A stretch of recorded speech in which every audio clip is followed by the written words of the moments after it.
পীর মুরিদি জায়েজ কিনা জানাবেন। সাহাবীদের ভিতরে সেই সময় এটি ছিল কিনা। এদেশে অনেক ভণ্ড পীর আছে, এদের থেকে বাঁচার উপায় কি? এটা সব জায়গায় প্রশ্ন করেন আপনারা। আমার যদি ইন্টারনেটে এই বিষয়ে অনেকগুলো উত্তর আছে, দেখতে পারেন। বিষয় হলো পীর মুরিদি দিনের একটা নেক আমলের কাজ করে, বাকি অনেক অনেক অনেক অনেক অনেক ক্ষতি তৈরি করে।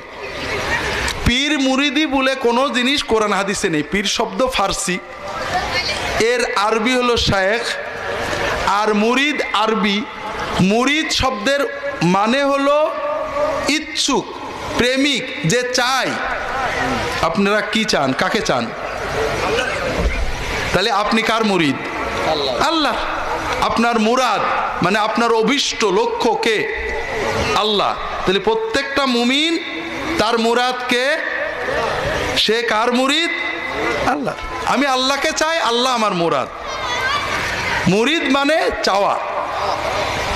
এটাও হাদিস কোরআনের শব্দ না, আর পীর তো নাই। এমনকি শায়েখ আরবি শব্দ, কোরআন হাদিসের শব্দ না। বিষয়টা হলো কোরআন এবং হাদিসে আমাদেরকে একটা নেক আমলের কথা বলেছে, সেটা হলো নেককার মানুষদের সহবতে থাকা। আপনি কোরআন হাদিস মেনে, দিন ফেকা উসুল মেনে পালন করবেন, এটাই সব। তবে দিনে ভিতরে ইমান তাকওয়া বৃদ্ধির জন্য একজন নেকামল, পাঁচজন নেককার মানুষের কাছে যে বসলে কথা শুনলে ইমান তাজা হয়। কথা কি বুঝতে পেরেছেন?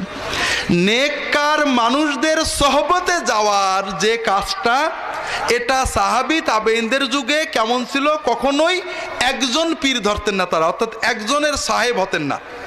তারা ভালো ভালো আলেম তাবেঈনরা, সাহাবীদের তাবেঈনরা তাবেঈনদের যাইতেন, বসতেন, ওয়াজ শুনতেন, চোখের পানি ফেলতেন, কখনো একজনের কাছে যাইতেন না।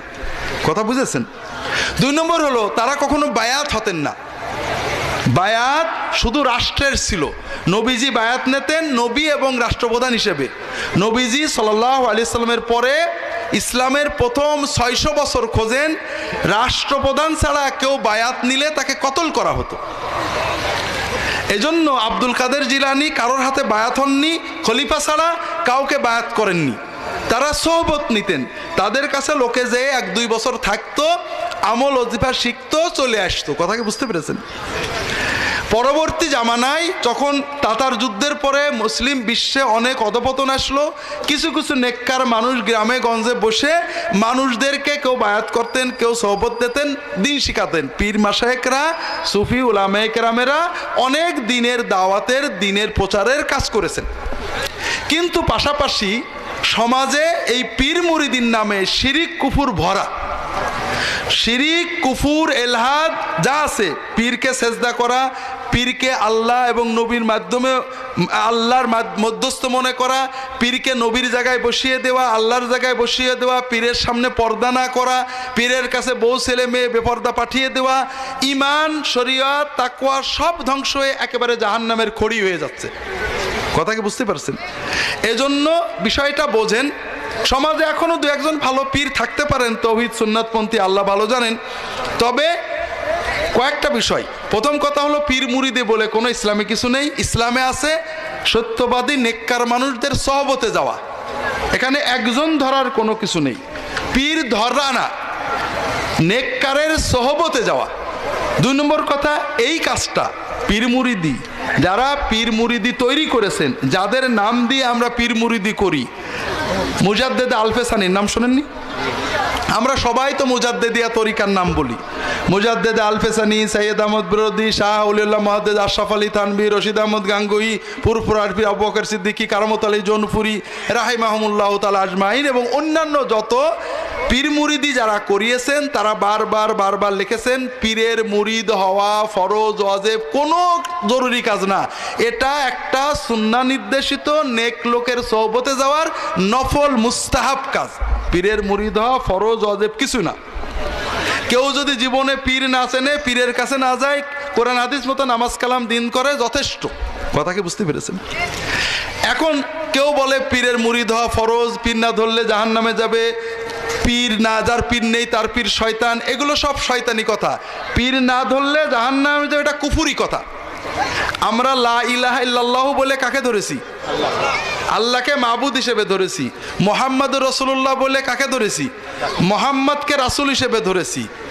এরপরে কালেমাতে বলি নাকি লা ইলাহা ইল্লাল্লাহ মোহাম্মদ রসুল্লাহ, আব্দুল কাদের জিলানী ওয়ালিউল্লাহ, খাওসা মঈনুদ্দিন চিশতি খাজাউল্লাহ, আবু বকর সিদ্দিকী ফুরফুরাউল্লাহ আছে নাকি?